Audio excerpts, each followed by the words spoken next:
We are live. Hello, everyone. Welcome to The Show Must Go On line. Today's guest is Josh Axelrod. How are you doing today? Doing well. Thanks for having me. Thanks for coming on. Now, you happen to be someone that I have known for a very long time. Can you tell everyone how we know each other? God, we've known each other for more than a decade now, which is wild. Bonkers. Pretty sure we met like within the first couple weeks as freshmen at the University of Maryland. We were both in the journalism school, and I think my first memory of you was just, this girl is loud, but I appreciate her. And Yep, I had a feeling we'd be friends.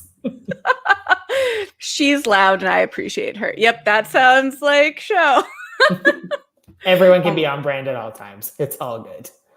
Yes. Oh my gosh. This is so funny. This is going to be very much a reminiscent podcast, as well as talking about things that are going on. It's really cool too, because we both went to the journalism school at Maryland. Go Terps. And we're both big theater fans, both journalists. So there's this interesting path through our lives that we've always kind of just kept in touch of random things, and we will get through all of that. So our lives have been running parallel to each other basically for a decade now, and now we're finally intersecting. Well said. Well said. So let's start at the very beginning, a very good place to start, and let's hear your origin story. I see what you did there. First and foremost, I just want to make sure everyone listening knows that I'm not a serial killer. And the reason that the room behind me looks super blank is because I just moved and haven't had a chance to put art up yet. I own art. So just for the record. Anyway. Excellent. May the record reflect that. So my origin story. I'm from Pittsburgh, Pennsylvania. Go Steelers. I saw that look. Yeah, the one thing we'll probably never agree on is our sports fandom, and that's totally fine. That's true. A friend of mine from Maryland just texted me and said, "I don't know, you don't look like a serial killer." So someone I know is listening. Hey, Nick. That's good. Hey Nick, how's it going? Nick that we know? Yeah, Nick Munson. Hi Nick. Oh my goodness. When I saw that photo of us from Maryland, I lost it. Nick, we need to talk. I miss you. It's been way too long. Okay. I forgot. Yeah. I was reminiscing with someone else today about that photo, and I forgot that I went to a graduation party the same night after that bar crawl. I took a nap in between. It was the worst decision of my life. Oh no. Anyway, what a day. Origin story. I'm from Pittsburgh. Went to Taylor Alderdice High School, which some of you guys might know because it's where Wiz Khalifa and Mac Miller went. Mac Miller was in my graduating class. I played middle school basketball with him. Very complicated relationship with that man. Anyway, and so after high school, went to the University of Maryland. I met some very good friends, some who apparently tune into my live shows, and some who let me on their live shows. And went through the journalism school. It was a blast. I learned a lot. I went to a lot of really bad football games and a lot of really good basketball games. Nick's now trying to distract me. God.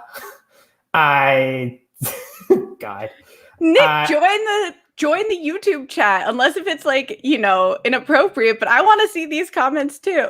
No, don't do it. You don't want any part of this. No, it was a great experience in Maryland.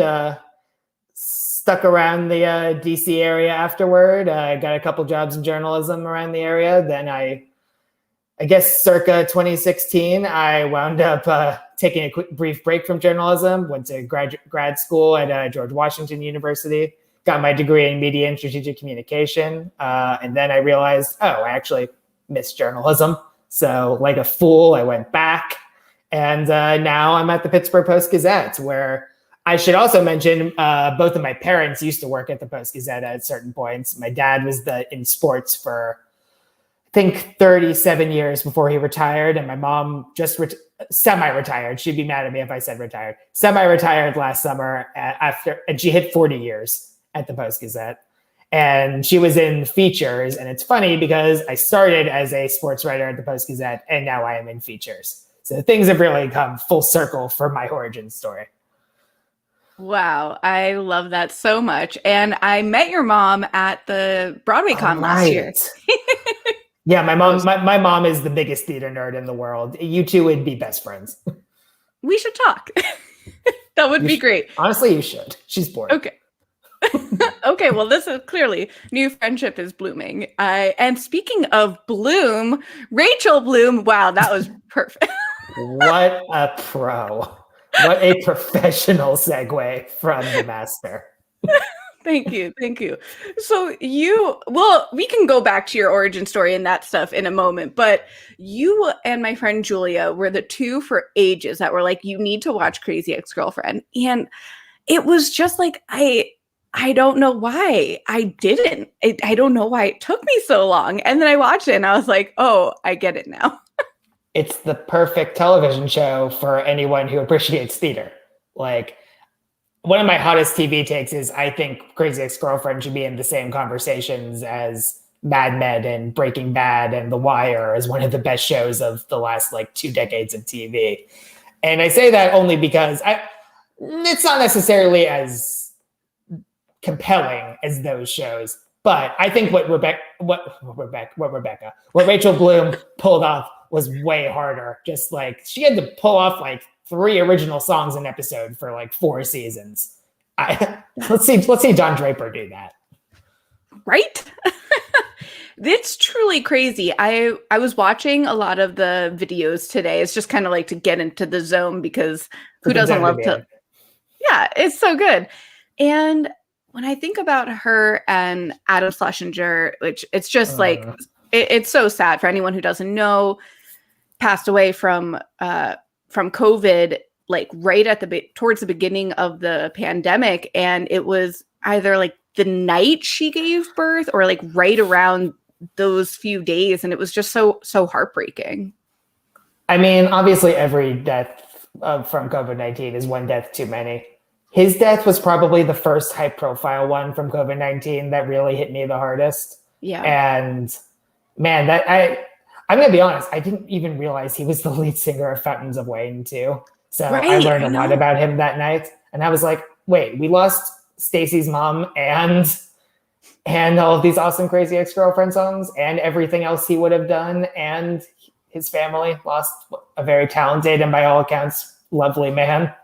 It was so sad. It was very sad. I know for him, it was him and Nick Cordero that were kind of the theater people that I was paying attention to. But, Nick's was just such a long, prolonged and ups and downs. And we thought that he was going to get better. And then Adam, it was just it happened. It was just oh my goodness. And, we knew that he was sick. Right. Exactly. It's very... We can't have a conversation in quarantine that's centered around theater and everything and not talk about them because that was so heartbreaking and a really big part of what happened last year.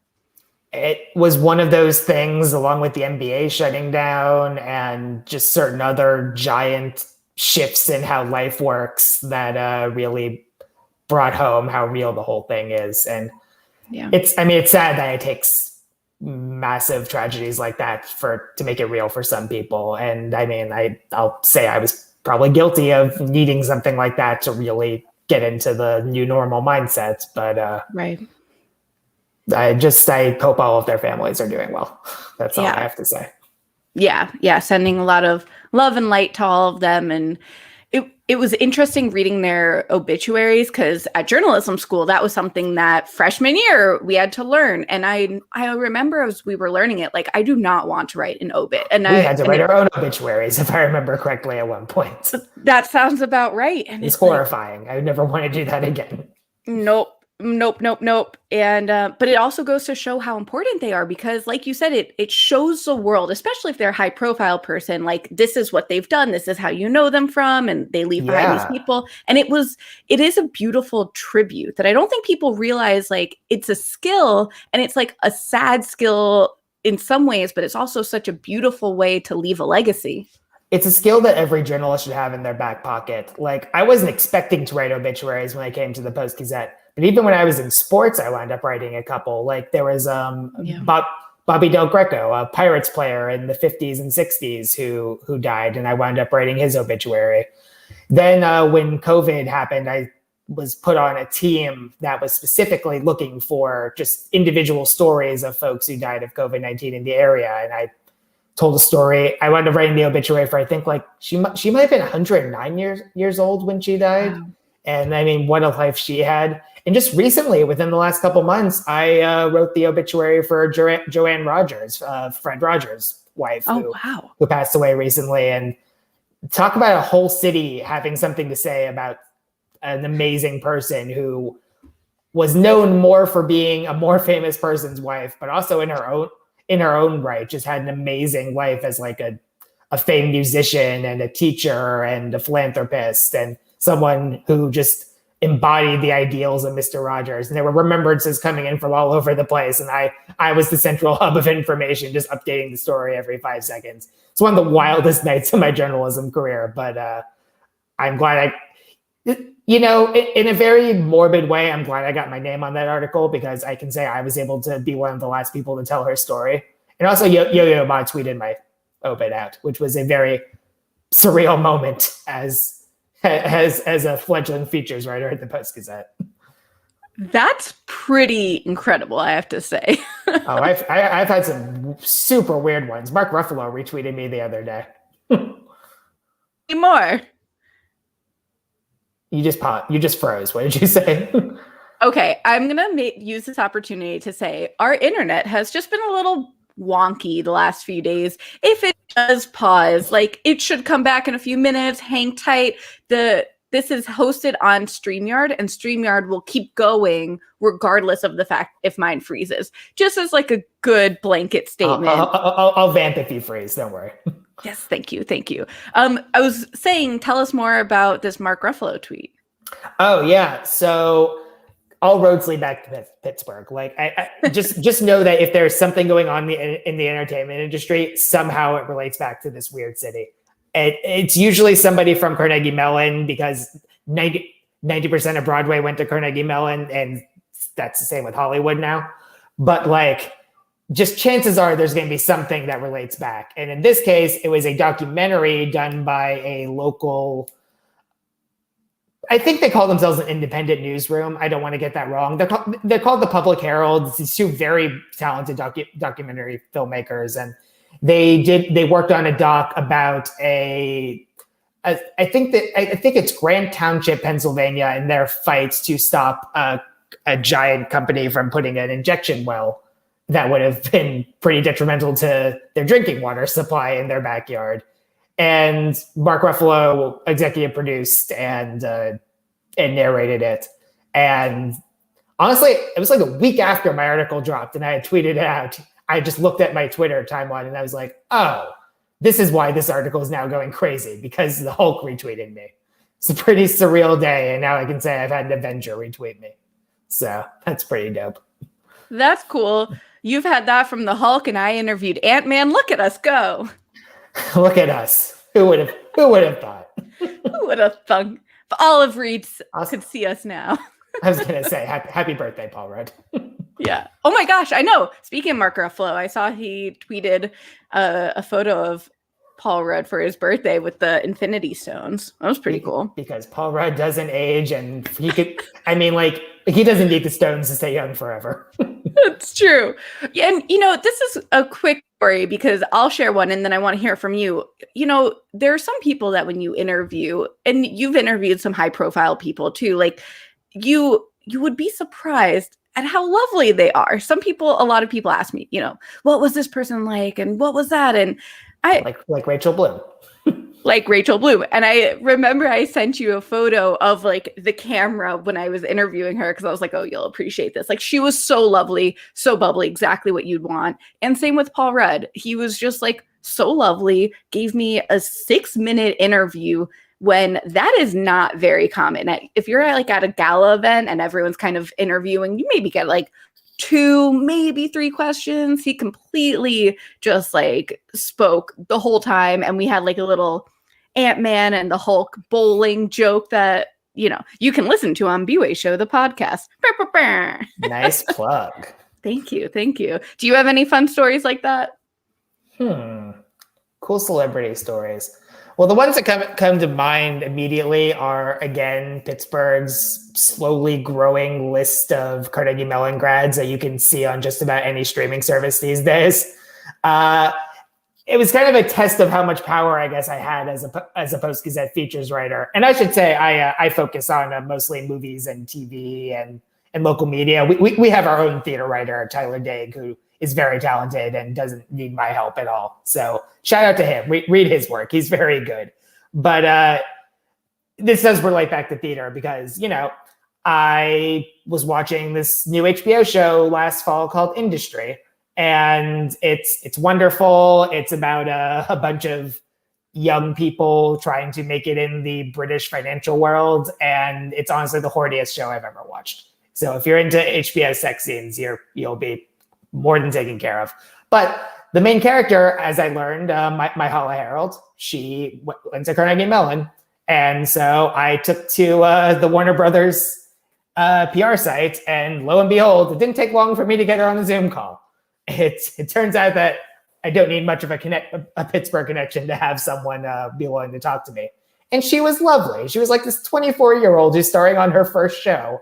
And all she wanted to do was talk about like Pittsburgh and what it was like living away from home for the first time, and how her character got to do some wild things that she herself would never do. And like, and also, and this relates back to Broadway, I had no idea that she had done some touring on the Book of Mormon tour. And it turned out she played Nabelungi on one of the tours. And I got to talk to somebody who actually got to sing Salt Lake City in Salt Lake City.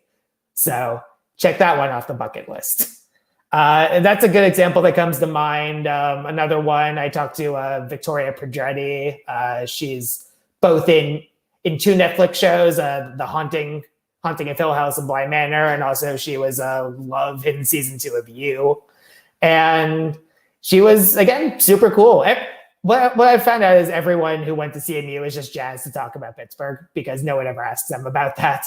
So that's a lot of fun. And she was, and it's funny too, because they're also not afraid to talk about Carnegie Mellon and just how it obviously their school of drama is prestigious and prepared them for the real world, but also just how grueling it was to get them there. So you learn a lot about their theater upbringing that got them to TV. And then the other one that comes to mind is I talked to Griffin Matthews, who he's actually from Pittsburgh, but he also went to CMU and he's been on Broadway. He had a lot to say about Book of Mormon in a slightly less upbeat capacity. We can get into that more later. But dude, he's on The Flight Attendant on HBO Max, which we're everywhere. Again, Pittsburghers are everywhere. And we're doing cool stuff. And if you get them on the phone, all they want to do is talk about like their work and what they want. Like he was just like, dude, I don't care. I'm going to speak my mind. I trust you to make me look good. And I don't know. They're just all very nice people. And they just want people to talk to them like they're having a conversation, not like they're celebrities. And as long as you can do that, they'll pretty much say whatever you want them to say. Yeah, no, that's such a good point. As you do this longer and longer, you realize like, yes, there are certain people that maybe you've idolized for a long time, and that might make your throat kind of close a little bit and it's a little harder. But for the most part, these people, while they might be celebrities and very famous, are humans too. And they just want to talk, and having a human connection is really what it's all about. I mean, if I ever get Anna Kendrick on the phone, my voice might just like close up for good. But everyone has their celebrities who they know that it's just not going to be pretty around. Yeah. So you gotta know yourself in that context as well. That's very true, because we're human as well. Yes. I'm also playing that out in the ether. Anna, I know you've got a movie coming out soon. I know you have no connections to Pittsburgh, but if you're listening, I'm around. Perfect. Hopefully she will tune into this episode and be like, yes, I've been wanting to be asked. There you go. Perfect. And I'm just going to throw this out there. Hey, Lin-Manuel, are you watching this? You are always welcome. Speak into existence. We're throwing it out there. We're manifesting today. Exactly. So speaking of Lin-Manuel, I've heard that you've seen Hamilton. Why, yes, I have seen Hamilton a couple times in a couple cities, in fact. Oh, tell us more. Yeah, so I should mention, I don't think I said this specifically, but very nice. Very nice. My mom's a theater critic. Well, I guess ex-theater critic now, but again, I don't even know what she considers herself. Anyway, around the time Hamilton came out, she was obviously on top of everything and was like, you really need to see this. Like, and you should do it now because it's about to like blow up in a way that Broadway isn't prepared for. And I guess this was probably December, what was it, 2015? I think that was it, yeah. I just went online. I paid basically a week's salary to to get Hamilton tickets. And honestly, they were not nearly as expensive as the tickets would become like a month or so later. And yeah, a friend of mine just hopped on the megabus to New York and we saw it. I had really bad second tier seats where like, I don't know if you know, I don't know if everyone knows the staging of Hamilton. Like there's a top level that all the actors can go to in addition to the stage. I couldn't see anything that was happening on the top level. And then subsequently, I've seen Hamilton both in DC when it came to the Kennedy Center, and then I saw it in Pittsburgh. I believe that was winter 2019. And I just happened to be home, and I was like, "Well, it's here. I'll pay a little money." And God, it gets me every time. I have no time for the anti-Hamilton crowd. You can. I'm here for like socio-ecological, economic, like psychological criticisms of it, but I'm not here for anyone saying it's a bad musical because it is not a bad musical. It's essentially perfect. Love that. I mean, anyone who's seen any of my products, they know I love Hamilton, so I'm right there with you. Yeah, imagine just not liking Hamilton. Imagine being that guy. Nope, couldn't even imagine it. It's not worth it. Not worth it. I actually almost saw it at the Kennedy Center. I was there for a friend's wedding, and I was so close to getting tickets because I was on the phone with them, and they were like, "Oh, there's Rush tickets," but it's different than like New York Rush, which I know, and I like can kind of estimate. Okay, if I get there at this point, I'll get it, and then it was like, well, am I going to go get tickets to see Hamilton or am I going to see my friends that I haven't seen in years? I guess I should see my friends. And that was... Congrats on choosing friendship over LMM. I know that was hard for you. It was very hard. I'm proud of my decision. But my friends also were like, it would be okay. Like, we understand. I'm like, no. Well, those are good friends as well.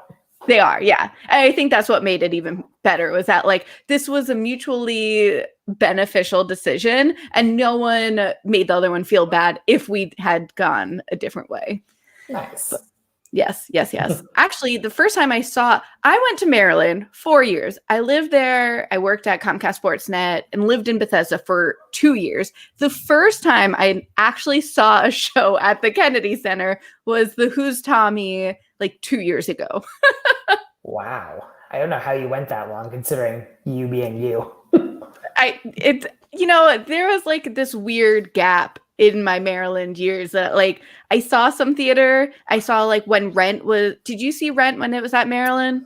I did actually. No, I didn't see Rent when it was at Maryland. I saw Spring Awakening when they did that. One of my hottest theater takes. I'm not really a Rent guy. Stop. All right, podcast over. This is. I'm sorry you had to find out like this. I think Rent has a couple good songs and is otherwise an unintelligible mess. Wow. Well, unlike how we agree about Hamilton, I'm just going to completely go the other way. I love Rent. In high school, I listened to that cast album nonstop. I remember there were 2 weeks of, I think it was probably junior year or so, where I would just listen to that on repeat. And I didn't want to hear any other music. All I wanted to do was listen to Rent. I mean, I don't know. When they did the live version on whichever network a couple of years ago, I've never felt more vindicated. I was like, this makes no sense. If someone was just watching this and had no idea what Rent was, they would assume a child wrote it. Oh, stop. No. I'm going to just cut all of this out. Jonathan Larson out there, we love you. Again, I think there are some really good songs that came out of Rent. Don't get me wrong. Take Me or Leave Me. I am going to get you wrong. Take Me or Leave Me is one of my favorite songs ever. I'm just saying, as a whole, I don't think Rent makes much sense. That's all. All right, we're going to move on from this conversation. I have actually, no, I've seen an Anthony Rapp, Adam Pascal version of Rent, for the record. I have consumed it, so I'm not speaking out of ignorance here. This is purely an opinion. You know what? I do appreciate that clarification, because there is that difference between you just haven't seen it or heard it in its proper form or whatever that might be, and therefore you don't know. My boyfriend John he's going to be so upset that I finally said this, but and he can deny, I don't care. He'd never seen Back to the Future, any of the trilogy. And I was like, and it got to me. I was like, we need to watch this. He's like, no, it's like who I am. I haven't seen it. It's just part of who, it's just who I am. And, you know, we had this conversation the other day, and he came home and was like, all right, you can put any movie on. And I just looked at him. I said, any movie? And he's like, yes. I go, like Back to the Future. And so we were watching the whole trilogy this weekend, and he was like, oh yeah, it's good. I'm like, I know. I haven't met your boyfriend, and I'm sure he's a lovely man. But if not having seen Back to the Future is foundational to your personality, rethink a few things. No, but it's the same thing with like people who haven't seen Hamilton, and they just choose not to like Hamilton because it's like, now I should also clarify, just so that you can see the scales of this. John has seen Hamilton 48 times. Wait, like he's paid to see Hamilton 48 times? Yes, across the world. Okay, this explains so much about why you two are together. This works. Thank you. I'm glad that you can appreciate that now. God, I thought 3 times was a lot. I know. And I've seen it 8 times, which is nothing to laugh at, but like even amongst my friends, like that's on the medium to low scale, to be honest, which is kind of crazy. Yeah, I want to meet your friends. Now I'm confused. Please, next time you're in New York, we obviously have to see a show together. Oh, 10,000%. It's wild that we never have, honestly, in retrospect. Well, weren't you, like, right around when the pandemic was happening, weren't you going to come to New York? Yes. Oh, no, I'm sorry. No. It's funny. So, like, if I remember correctly, the NBA shut down on, it was either a Wednesday or a Thursday night. That weekend, so that Saturday, I was planning on going to New York. I had tickets in a 48-hour period to see Come From Away, Moulin Rouge, and Hadestown. And honestly, as of that Thursday morning, I was still planning on going because I didn't know any better. And then I had one of my friends who I was going to see, I think I was seeing Hadestown with her. She texted me and early in the week, she had been like, don't be one of those people who isn't going to live their lives. And then as of Thursday morning, she had texted me and was like, maybe we should rethink a few things. So yeah, thanks COVID for not waiting a week and ruining what would have been an epic Broadway weekend. But at the same time, it's for the best I didn't go because things went down. Yeah, it's crazy. You and my friend Judy both had tickets or had trips planned that weekend, and it must have been so tough because I'm guessing you were going to drive though, right? No, I was planning on flying. Oh, really? Okay, because she was flying too. She's from Michigan, and I was thinking like flying versus driving, there's so much more up in the air, right? Like having to figure out the flight plan and if that's Well, it made my decision a lot easier when Broadway just officially decided to shut down later that Thursday, and at that point, it was like, well, what do I do now? And I think I eventually just decided to donate the price of the tickets to the theaters once I realized how much they needed that. So, and obviously still need that. Donate to the Actors Fund, like now. I don't care. Like, I don't care that you're watching us. Just pull up another tab. But yeah, I'm not actually mad about missing that weekend. The world is what it is. Would love to see all the shows one day. That's all I'm saying. Yeah. It's this thing to hold these two things together. Like you're simultaneously, it's okay to be sad that you didn't get to see these amazing shows and also understand that it was for the best. And it's crazy. I will say though, a year or two ago, I'm now really glad I did this. A buddy of mine and I went up to New York. Actually, you know my friend Krishan. Yeah, we went to New York to go see I forget what show we were actually going to see. But we had a free night, and I looked up, and I was like, oh, yeah, Frozen just came out. So I wound up forcing him to go see Frozen with me, and it was spectacular. And Frozen is weirdly one of the, casualties of COVID, the biggest casualties of COVID. I wouldn't have guessed that the Disney-funded show would be one of the ones to shut down first. But in retrospect, I'm really glad I got to see that on stage, because it's truly one of the coolest, spectacles I've ever seen. Oh, wow. And one of my hottest takes is that Cassie Levy's version of Let It Go is better than Idina Menzel's. That is a hot take. I haven't fully heard it properly, though, so I wouldn't. I don't talk this much anymore. I know. That's why I always have at least one cup of water because and now it's getting nicer out, but before when it was really cold and and then allergies, my throat would just close up. So that's not fun. And this is why you're a pro and I'm not. This is why I usually do audio formats, not visual.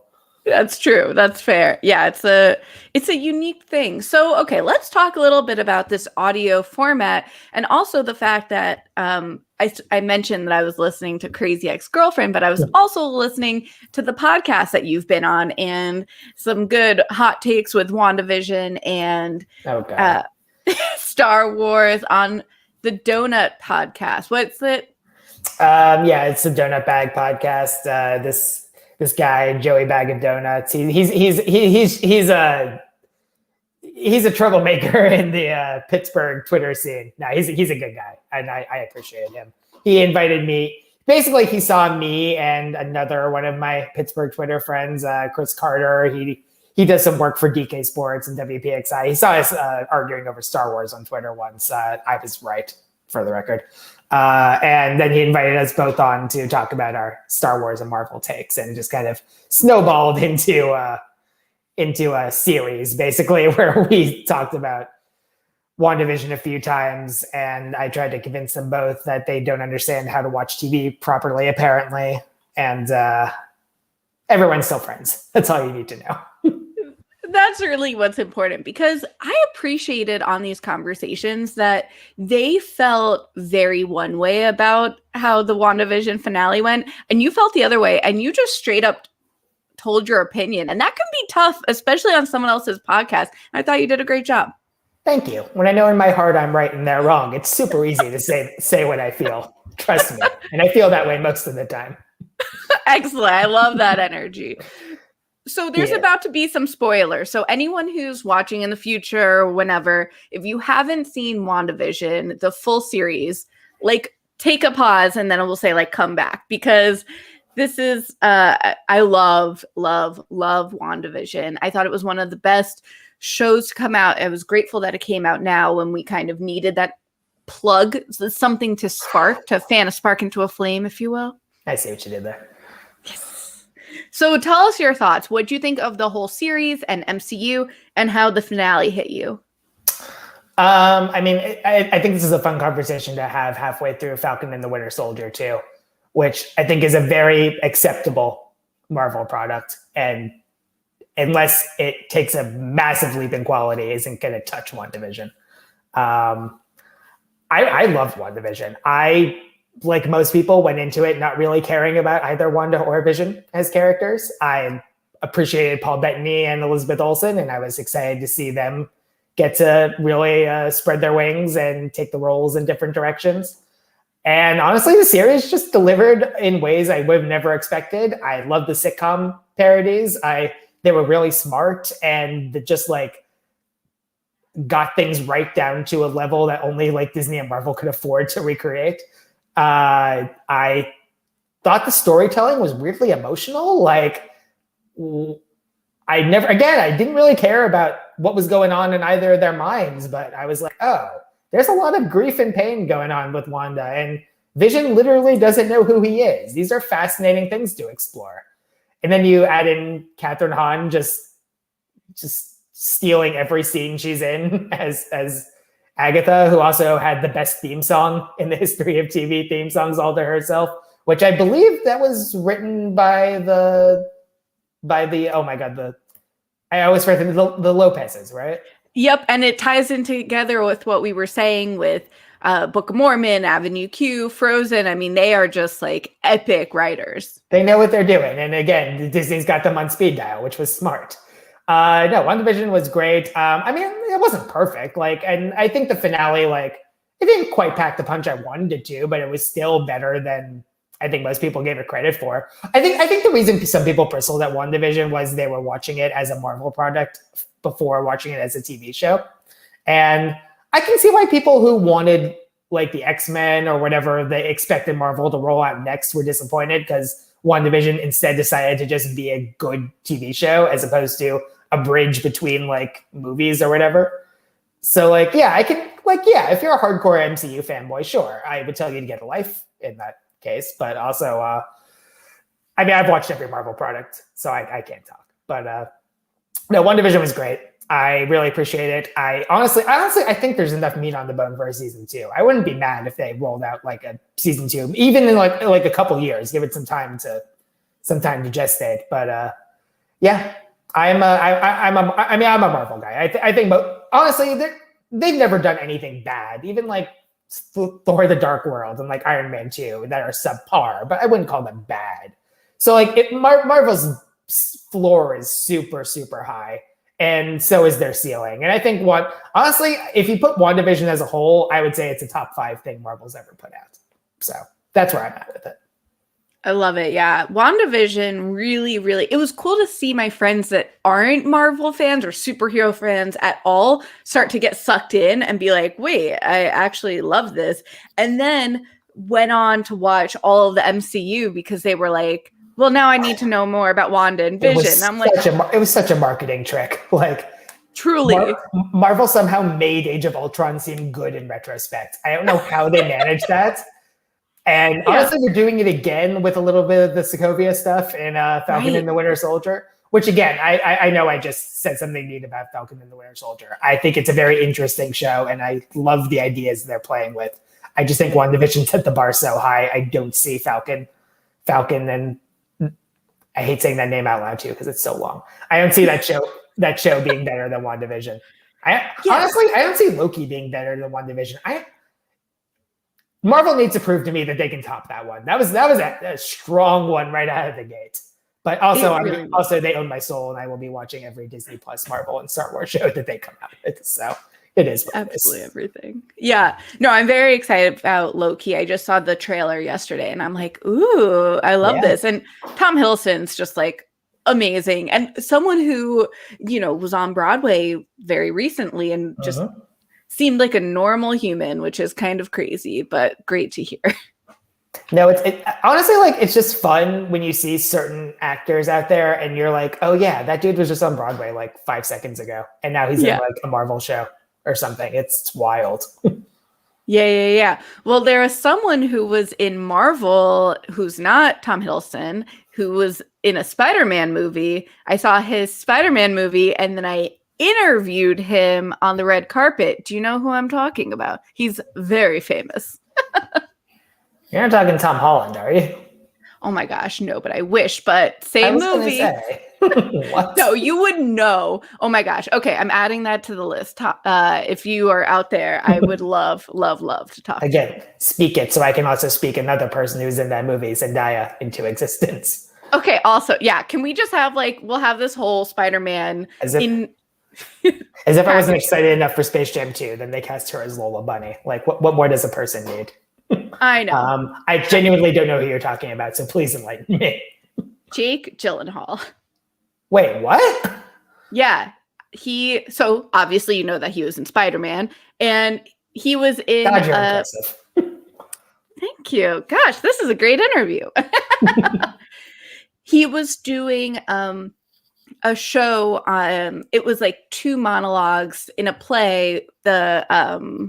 oh my gosh, now I'm gonna forget what it's called, but it was very, very emotional. Seawall a Life. It's one of those plays that, like, how can you possibly remember this entire dialogue? You're the only person on stage and tell it with this like deep emotion. So I saw Spider-Man, was that Far From Home? Yeah, Spider-Man Far From Home. Yeah.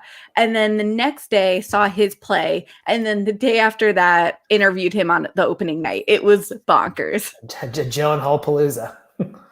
Truly. And just similarly to Ant-Man, he is a doll. He was so lovely. He spoke to everyone. Very nice. So A+. That's God. Man, I was getting, honestly, the only way you would have made me more jealous there is if you had said Michael Keaton. Because then you would have gotten the Pittsburgh boy too. And I would have been like, come on. That's not I fair. know. So close though. So close. Extremely. No, that's awesome. The MCU folks just seem to be loving their lives. They're making a crap ton of money. They're literally comic book characters. Life is good for them.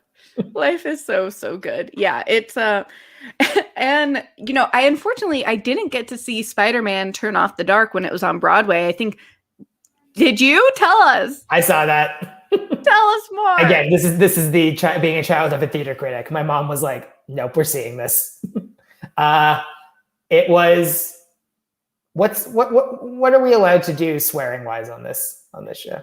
You can swear, but I will also just say before you say anything that this is a positive channel. I know. I mean, if I say that Spider-Man Turn Off the Dark was a shit show, I don't think that's a hot take.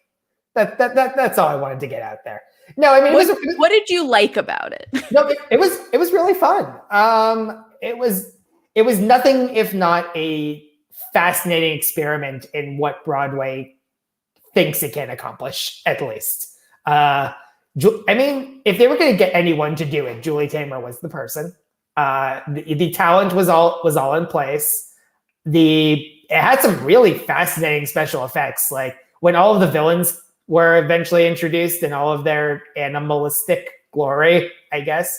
They looked fascinating. Their Green Goblin costume still has real estate in my nightmares. Unfortunately, half the reason to go to that show was to expect something to go wrong. And there was a point where one of my Spider-Man's rope snagged, and they had to stop the whole thing, and they had to wait a couple minutes and then start over. And to be fair, when the Spider-Man's rope snagged, he totally like played it up. And he vamped, and it was cute, but like everyone had way more fun with that than anything else happening in the show. And that's not the show's fault. I would say honestly that show's biggest sin, besides like clearly biting off more than they can chew, was just the music was pretty unmemorable. It was like pretty generic songs. I'm happy I saw it. Honestly, like even things I don't like, I'm happy I saw, because now I can say I see it, and I have an informed opinion and stories about it. So like, right. That's how that should work. Excellent. Yeah. No, I totally agree that there's really nothing that I've seen that, even if I didn't really enjoy it that much, I was upset that I spent the time doing that, because it's still a great opportunity to see, and you get a different perspective. Even kind of like Age of Ultron, you watch something else and then you maybe find the value in this other thing. Yeah, no, Age of Ultron wasn't bad enough that there are certainly things that have been bad enough that have made me been like, this was a waste of time and I wish I had that time back. Yeah. I'm trying to think of anything that comes to mind. I'll get back to you on that. Okay. But yeah. Broadway wise, almost never. Like I can't think of anything that's been bad enough that I was like, well, that's money and time I'll never get back. Exactly. Yeah, no, it was a good experience. So sticking with the Broadway and the superhero theme, if you could have any superhero vehicle, what would it be? You glitched there. Can you please repeat that question? Oh no. I said if you could have any Broadway musical based off of a Marvel generic comic book character, who would it be? Oh, that's a fun question. It's a very fun question. I mean, this is probably a pretty basic answer, and I think the movies need to start doing better by him. But a Deadpool the musical would be pretty fun. It's already set up to break the fourth wall all over again, and they can literally say anything they want, and it'd be super R-rated and raunchy. And Broadway sometimes needs to be a little less chaste than it is anyway. So, like, I just off the top of my head, I think that'd be fun. And also, like, you don't even need to get like, it could pretty much be a voice acting performance if the lead is in a mask the whole time anyway. So. Yeah, no, I think that could be a lot of fun if they do it correctly. That's a fun answer. It's making me think of like the style almost of Beetlejuice. Have you seen that yet? Oh, I actually did. Yeah, when it was in DC. Oh, you saw that Beetlejuice with Alex Brightman. Yeah, I love Alex Brightman. He is absolutely the best. He's very good. Wow, look at you. You know what? I don't cover Broadway, but I know my Broadway. Excellent. Well, that's why you're a wonderful guest right here. So I unfortunately I did get to see the DC run. And out of most shows that have transferred, that I've heard has some of the biggest differences in just that it was like very DC, and they were like, cool, you can take some of this and we need to dial it back a little bit. I do distinctly remember my mom's biggest complaint being like, that was needlessly crass, and I don't know why they did certain things they did. I mean, Beetlejuice was another one of those experiences where I was like, this was fun, I'm glad I saw it, I'll probably forget about it in 5 seconds, and I did. I mean, School of Rock was way better if in terms of Alex Brightman work. But School of Rock. I still listen to the School of Rock soundtrack. Those songs were great. Honestly, so curious. I'm not even an Andrew Lloyd Webber guy, and I think he crushed School of Rock. Oh yeah. No, that I never got to see it on Broadway, but I do listen to the cast album. But I'd be very curious to know what you would think if you saw Beetlejuice on Broadway, because I think some of the songs changed as well. Like, I love it. I'm not afraid to say I listen to that cast album all the time. I was even listening to it earlier today. Hey, there's no shame. I would love to see it too. I mean, I will say, most of the shows I've seen were in Pittsburgh and DC. I mean, I pre-COVID, I tried to get to New York once a year for like a theater weekend, but like most of the shows I end up seeing were touring. So, I mean, so I will say I did make a point. I saw Dear Evan Hansen in DC. That's the only time I was ever ahead of my mom in terms of what the next big thing is going to be. Cause I was like, Mom, trust me, this thing is going to blow up. And lo and behold, it did. And then I did make a point to go to New York to see it too. And they were essentially identical shows, but, yeah, sometimes it's totally worth it. I saw Mean Girls in DC on that original run, and I know there were some changes that they made on Broadway that I'd love to experience at some point too. That is an underrated cast album. I listen to that all the time. It's honestly like the year. I don't know if this is blasphemous, but the year. Oh my God, it was up against Frozen, SpongeBob, and what was the one that actually won? The Israeli one. Visit. The Band's Visit. I don't know. It speaks to the fact that I couldn't remember its name, how mediocre I thought that was. I thought. Did you see it? Yeah, I did. Oh, wow. I thought it was fine, but I thought the other ones were actually trying something different. You know, which is funny because the Band's Visit has a song called Something Different. And I thought it was the most generic out of all 4 of them. I wish I saw SpongeBob. SpongeBob was fun. I have nothing good or bad to say about SpongeBob. It was a vibe, and I thoroughly enjoyed it. It was a vibe. SpongeBob is the most it was a vibe show I've ever seen. That's fair. Yeah. Just from it's really cool because they did film it, and I've been able to watch it now, which obviously, like Legally Blonde or Hamilton or Newsies, there's nothing like seeing a musical live in person, but this is the best we can get, especially now in quarantine, that we're able to watch something. So that's really cool. I'm all for like, give me more Hamilton style Broadway movies. Like that was when that thing dropped on Disney Plus in July. I watched it in the morning and I watched it again that evening. It was such a good day. Like, I don't understand why Hollywood doesn't crank one of those out a month. Like, you have no idea how much interest it would get. Like, if they did that for Wicked, like, honestly, if they could do that for Wicked like once a year and people would, a different version, and people would watch it 1,000 times. I mean, we are trying to get that Wicked movie, and that's a different thing altogether. I'll believe that movie. It's been what, like 15 years in the making. They keep pushing it back, and they keep like pretending it's going to happen. That's my white whale right now. I'll believe a Wicked movie's happening when I see it. It's true. Oh, I love Wicked. Yeah, that's a great musical. More importantly, we're getting in the heights in like two or 3 months. So like life is good in terms of movie musical adaptations. Oh, and West Side Story is coming sometime next year too. I know, something's coming. Something good. Very excited. Great. Well, the time has just flown right by, as it tends to do. This is a great opportunity to share any nonprofit or charity that you would like to shout out. Yeah, the one I'd like to shout out is the 1027 Healing Partnership.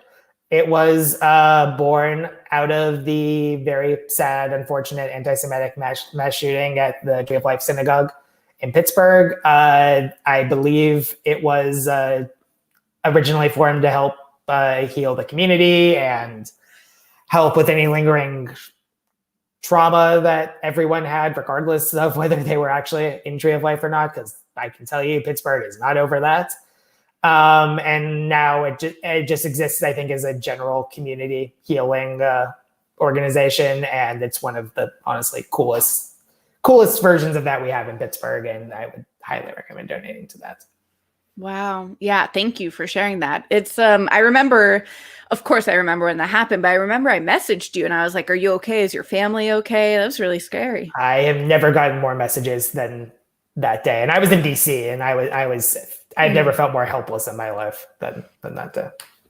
Gosh, that was, yeah, I think I do talk a lot about, in this horrible time, there's so many hate crimes, and being Jewish as we are, we know that you have to speak up against other hate crimes. So speaking up against hate against the Black and Brown community, against the AAPI community, it's just, there's so much going on right now, and we can't stay silent. We can't forget what happened.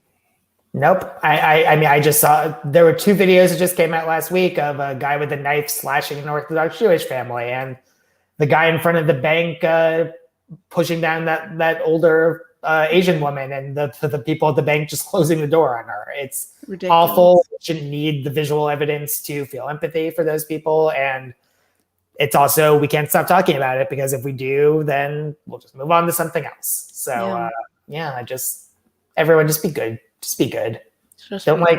Don't target anyone for any reason, but especially based on superficial reasons. It's interesting, as much as you feel comfortable talking a little bit more, to be a part of a community that has felt this firsthand. And, you said that the community's still not over it. Is there anything else that you can share about it?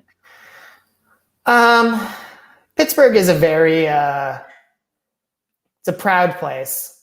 We really care about, as much as we complain about the city, we care about it. And I mean, at the time, I basically just told everyone in my life, if you make a Pittsburgh joke or like a Jew joke to me, I will disown you.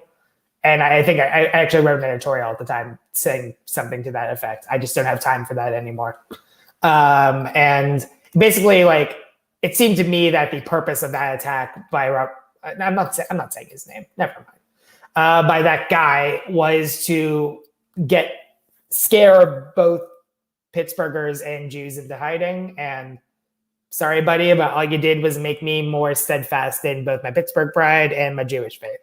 And that hasn't changed. And I think the community, I think the biggest change, honestly, is that you can still I drive by Tree of Life fairly often, and it's still boarded up, and it's just a very sad, somber sight.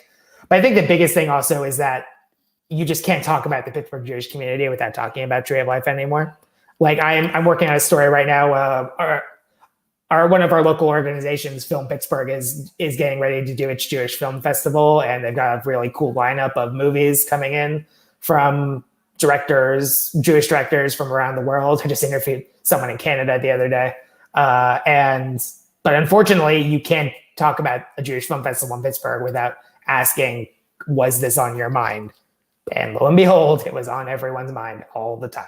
So it's how Atlanta is going to feel for a long time too, I think, after what happened. So I wouldn't wish that feeling on anyone, but it's also one that we can't forget and we have to harness and use for good.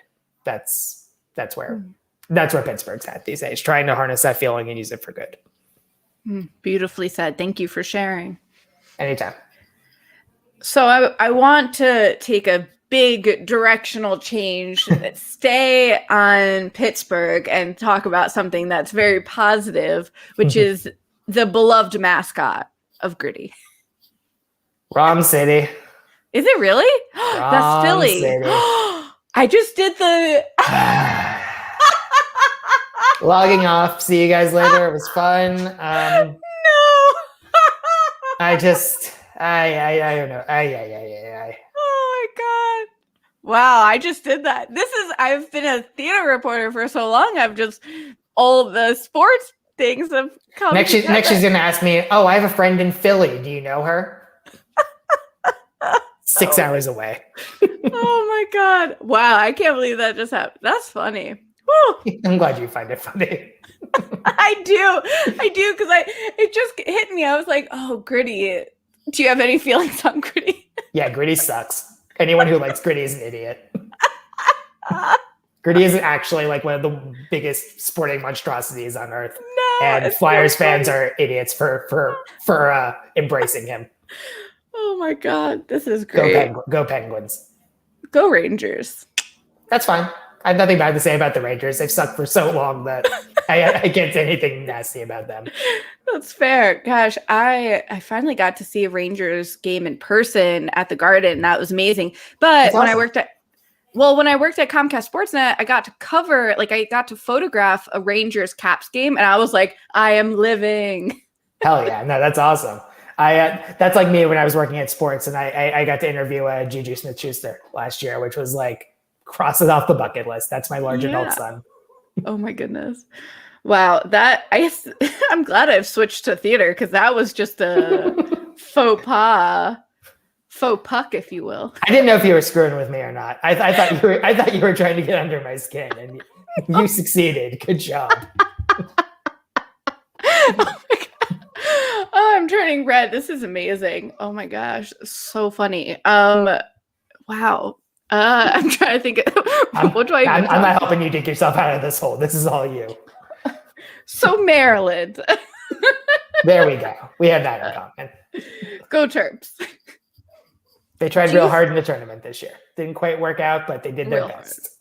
Hard. Oh gosh. Oh, Maryland. We could talk about like current stuff, but like, do you have any Maryland memories that just stick out as like, these were the good days? Maryland memories. I mean, I remember Maryland beating Miami in football at the beginning of my sophomore year. It was raining as hard as any sporting event I've ever been rained on the whole time. And I think it was one of 2 games they won all season. So that was lovely. Got very, very distinct memories in Cornerstone and Looney's. Stayed away from Bentley's. So sorry, Scott Van Pelt. I don't have many memories there because I had dignity enough not to go there. Lots and lots of time spent on the Metro, going to random things plus internships. I interned at NBC Washington, so I spent lots of time Metro in between College Park and Tenleytown. Oh yeah. No, Maryland was just, it's wild to think it's been almost 7 years, so things are starting to get a little blurry. But, and frankly, a lot of my best memories are drunken memories that I don't know that I necessarily want to share in a public format. And there's no, in college, you do you, people. No one's judging, just don't get arrested and you'll be fine. Okay. You know what? I will share this one memory. I have a distinct Ooh. memory of the cops busting my 21st birthday party. Auxiliary police, so I didn't actually get in trouble. Don't worry. But yeah, that was just an of course they bust my 21st birthday party moment. So Damn yeah. cops. Oh, and my ex-roommate burning my apartment down. Wait, what? Yeah, my junior year in Courtyards. You were in the court. One of my roommates started a grease fire. I was across campus, and I got a frantic call from my other roommate who was like, "Come quick, fire!" And I got back, and the apartment was burned to a crisp, and they had to give us a new one while they. We had a replacement apartment where I had to share a room again with someone for like 2 months while they refurbished our burned to a crisp old one. That's so scary. Wow. Nah, it wasn't scary so much as just why me. It was one of those moments. That's fair. Well, at least you were. I'm scary for the two roommates who was there, which is funny because they were the two engineers. And me and my other roommate, who was a poli-sci major, we were like, I thought we were the irresponsible ones. I thought you guys were the responsible ones. Wow. Gosh, so many memories. Yeah, that Maryland Miami game. I remember. Was that the one that we won like on a field goal 20-27? Am I remembering that correctly? We won it on a field goal. I can't confirm or deny what the score was, but we won that in like the last seconds. And if I remember correctly, Miami was down like 90% of their best players because of some scandal or something. So like it was again. I don't think Maryland won more than another game after that. So fair. Were you at the Maryland? Were you at the Maryland Duke game where we rushed the court? I actually have a Broadway memory about this. One of my biggest regrets as a Maryland student was never having gone to a Maryland Duke basketball game. I didn't know they were going to leave the ACC my junior year, so I didn't know that was going to be my last chance. And unfortunately, the day of the Maryland Duke game that year, my mom was in town and we went to go see Flashdance in Baltimore together. So that's what I was doing. Well, y'all were burning the campus down. I was being the good Broadway fan I am, going to see a musical based in Pittsburgh in Baltimore. Oh my goodness. Wow, that's crazy. Yeah, that was quite the day. I had my whole Maryland face paint on. Yeah, I'm sure it was. ACC you later. I miss the ACC. I know, me too. I don't know. I think Maryland, it's so odd to have a school that you've graduated from and then change who they play against. And so like, even now it's like, it doesn't feel like the old rivalries are the same. And it's just like, everything's changed. Yeah, there are no rivalries anymore. That's life. I refuse to let Penn State and Rutgers be our rivals. I don't want that. No. I please exclude me from that narrative. Oh my goodness. That's so good. So cool. Was there anything else that you came into today wanting to share with everyone? The only other thing I wanted to share with everyone is that when a Broadway star feels comfortable enough to talk about larger issues like, say, racism, don't start accusing them of being the problem. In that article I wrote about Griffin Matthews, again, we talked a lot about racism he said he experienced while trying to bring his play Witness Uganda to Broadway. And he talked about issues. I believe he took part in some of the early Book of Mormon workshops. And he talked a lot about that show just not doing the same service to its African characters as it did to its Mormon characters. And for the record, I love Book of Mormon. I think it's one of the funniest things ever, but I think that's also a valid criticism of it. And he said some really brave, candid things. And unfortunately, because online commenting culture is what it is, most of the comments were like, I promise you that Broadway is much more problematic for Republicans than for Black people, which is almost verbatim, I think, what someone said. It's one of those things where I was like, oh, this is a really cool thing that this guy said, and I hope that it sparks a larger conversation. And instead, all it got was trolls. So I just wanted to make sure I didn't leave today by saying they're people too. I know you see them in shows and movies and TV shows, but like, these are people with thoughts and opinions, and I don't care if you don't agree with them. Just don't do that. Yeah. Don't do that. No, I'm glad you brought that up, because if anyone who's watching this hasn't watched Griffin Matthews' rant that he went on, it was like so powerful. And I do think it did spark a conversation within the theater community. There's there are a few Broadway for Black Lives Matter and Broadway anti-racism groups that have, come together, either that have been forming or that formed most recently during the pandemic. And there was this We See You campaign talking to white, mostly white theaters and the people who run theaters. And I think it's really important to have these conversations, and it's important to hear their stories, because I think, like you said, we see a show and we think, oh, this is great. Or we see a show that has a lot of people that are diverse on the stage, but what's going on backstage? Do we have the same representation in the directors and producers, stage managers, hair, designers, set designers, hairstylists, dressers? I mean, there's so many parts to it that we have to make sure that there's representation everywhere, and that it's not just representation, but that it's like equity and equality. Exactly. It's what we're striving for in every industry, and Broadway is no different. And I'll say is just take actors, producers, behind the scenes people, just take professionals seriously when they say there's a problem. And especially when they lay out exactly what they think the problem is, the more specific they are, trust me, the more it's not that I think anyone is lying about this sort of thing, but the more specific it is, the more credence it's going to be taken with. So don't be jerks. Just like don't be jerks. Don't be jerks about racism in general. True. There are a lot of you guys out there. Be better. Be better.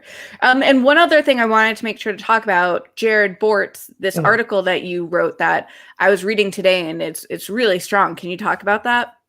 Yeah. And so part of my job is I write for the Post-Gazette's Goodness section, which we just launched a couple months ago. It's literally a weekly Sunday section where we highlight stories about people being good to each other. It's just supposed to be a nice, shot in the arm of jollies every Sunday morning. That's the weirdest way I could have possibly put that. We all need that. Exactly. But yeah, so this is a story that came to me. This guy, Jerad Bortz, he's been if you've been on Broadway, if you've been going to Broadway shows for the last 2 decades, you've probably seen him somewhere. He was in the cast of Wicked, I believe, for 12 years. He's one of those like Swiss Army knife people who could step into any role he was asked to. And he chances are he was in the ensemble, and you probably didn't realize it. I believe he was in Mamma Mia at one point too. And I think he also did I think it was called The Pirate Queen. It was like a show that closed after 2 months or something like that. And then he just went back to Wicked. But yeah, no, dude's a Broadway veteran. He's from Central PA, grew up with that hardworking blue collar PA mindset. And so the crux of the story is he and his boyfriend, Stephen Skeels, they were driving up to a cabin for a getaway, and they were involved in a very serious car accident that left Jerad without motor function below his waist for the most part. And obviously that's a death knell for a Broadway career. But Jared's got friends, and he got all of his friends together to make an album for him. That album, the proceeds go towards Jared's rehab, the Actors Fund, and I believe another charity that facilitates training and dissemination of seeing eye dogs. It's either seeing eye dogs or service dogs in general. I forget how specific it is. But anyway, the album is a series of original songs that they were all written by Stephen Skeels, who was also insanely talented in his own right. And he got a who's who of Broadway royalty to sing these songs. Everyone from Christopher Jackson, Megan Hilty, Alex Brightman. Most importantly, he got Ali Stoker, who's also in a wheelchair, and it was incredibly important to get her in there too. If you read my article, there are some awesome photos of him with all of these people in the recording studio. So I promise I'm not making this up. And the album is available on iTunes, and it is really good. There are other big names involved in it that I can't think of off the top of my head, but like a veritable who's who of Broadway royalty. And so basically it's a story of someone who took a terrible tragedy and turned it into Broadway magic, which might literally be the title on the story. And Jerad, thank you. It's such a good album, and I hope you're doing well. Beautiful. I love those type of stories. Honestly, like, I worked in as an on-air reporter in a small town in West Texas. Mm-hmm. And I think there's the more stories that we can do highlighting positive things in the community, the better, because we have to cover so many sad stories and deaths and tragedies that it's too much. It's too much for anyone to write about, to talk about, and for a community to handle, that anytime you can do a positive story, that can uplift so many people. You're telling me. It seems like 90% of the stories I write about for goodness these days are either COVID or cancer related. Oh. And that needs to change. I mean, probably my favorite story I've done for that section so far. It's on these sisters from New Jersey. They call themselves the Holla Back Girls. They literally bake bread, and the proceeds go to organizations that fight racism. That's their whole thing. It's the coolest thing. They're all Steelers fans. That's why it's relevant to Pittsburgh. They did some work with Zach Banner, a Steelers offensive lineman who is super woke, and now you're going to feel bad for booing the Steelers because he helped spread the word of their business. And since my article, they've been on I think CBS News and a bunch of other big outlets have done features on them. So I got there first. But that's the kind of story I want more of. Just people who made something from nothing and are doing good in the world. So if you know anyone, hit me up. You betcha. I'll make sure to say that it's Pittsburgh as well this time. So again, gritty's stupid. Oh my goodness. If we had titles for this that were unique, it would be Gritty Stupid. Yep. Oh, you so can quote good. Me on that. I will quote you on it. Well, this has just been a delight. And if people were looking to find you on social media and read your articles and your hot takes, where can they find you? You can find my hot takes anywhere. On Twitter, you can catch me at my recently changed handle at Jaxelberg. You can find all my hot takes and most of my articles there. You can find my actual work at postgazette.com. Again, I mostly cover movies, TV, local media. You can skip the local media and just focus on my movie and TV coverage. I actually, just today, I talked to a Pittsburgh native who wrote and directed a movie that was just in wide release called Long Weekend. It's a rom-com starring Zoe Chow and Finn Wittrock. So we got Yinzers doing real cool stuff out there, and I'm talking to them. And again, you can catch me in the goodness section almost every Sunday, just writing about good things. So hit me up, and I hope you like what you read. Yeah, amazing. And y'all can find me at B-Way Show. That's BWAYSHO, and B-Way Show Podcast for all of your B-Way Show, the podcast needs. So, and we have a Patreon. They're called Showtreons, B-Way Show Patreon. And that's a way to support your local artists and reporters. So all the support is appreciated, but I appreciate you so very much for taking the time to chat with me today. Thanks for allowing me to invite myself on your show. I think that's really I should be appreciating you. You're welcome. No, this was so great. I know we had a video chat relatively early on in the pandemic, and it was nice to catch up then, but it's really fun too when you're able to use your journalism skills and in your reporting style, but also just catch up. And I think this was that perfect combination of things. To say it was killing two birds in one stone sounds like to flip, because I do value your friendship, and I think this was a wonderful catch-up session, but also I hope the world enjoys it as well. Yes, thank you to everyone who's watching and listening now and in the future. As always, the show must go online continues throughout quarantine, and all of these episodes remain on YouTube forever, ever, ever. So check it out and tell your friends. Awesome. Thanks for watching. See you at the show. Bye. See ya.